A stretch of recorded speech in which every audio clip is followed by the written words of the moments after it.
皆さん、こんにちは。今日の一言日本語の時間です。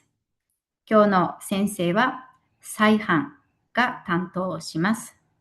За сайн байцгаана уу? Өнөөдрийн Япон үг хичээлээ эхлүүлье. За өнөөдрийн хичээлийг сайхнаа хариуцнаа.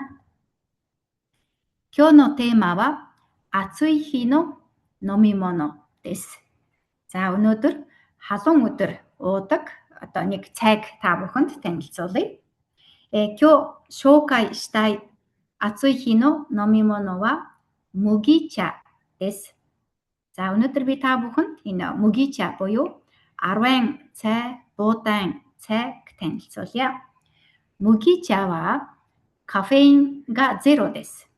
また日常の水分補給に最もいいです. 日本人は暑い日、麦茶を飲むのが好きです.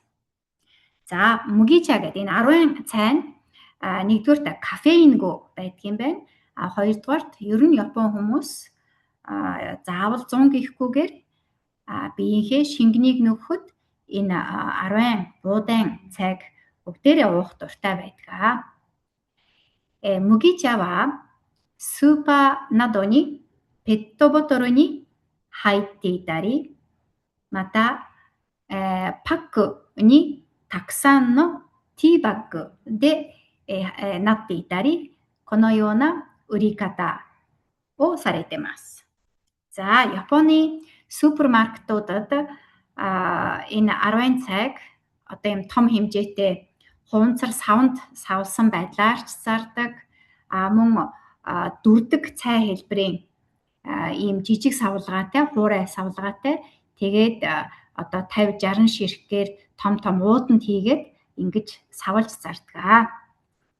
麦茶は、パックに入っているティーバッグの形のものを買って家で作って飲むと安くつきます. За 100 энэ аруун цайг хэмжээгээр тийм ээ уухаар болвол дэлгүүрээс супермаркет зэрэг дэлгүүрээс уутанд одоо хуурай байдлаар нь им дүрдэг цай хэлбэрээр савлснаар нь авбал хамаагүй хямдхан тусдаг шүү. それでは麦茶の簡単な作り方を紹介します. За одоо энэ цайгаа яаж хандаж уух вэ гэд хэлбэрхан арга танилцуулъя. ティーバッグになっている麦茶はお湯でも水でも作れます. 水で作る場合は水出しと言います.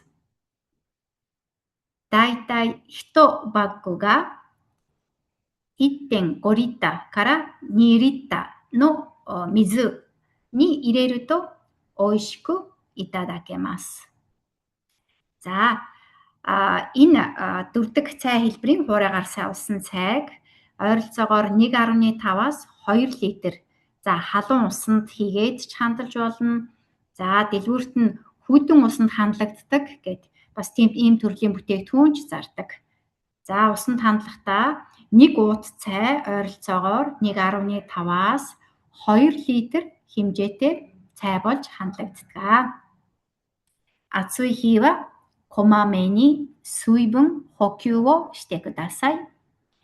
За халуун өдөр та бүхэн минь ойрхон энэ аруун цайг хандалж уугаад шингэнэ тухай бүр нөхөөрэй. それでは、今日の一言日本語は以上です. 次の一言日本語は8月10日です.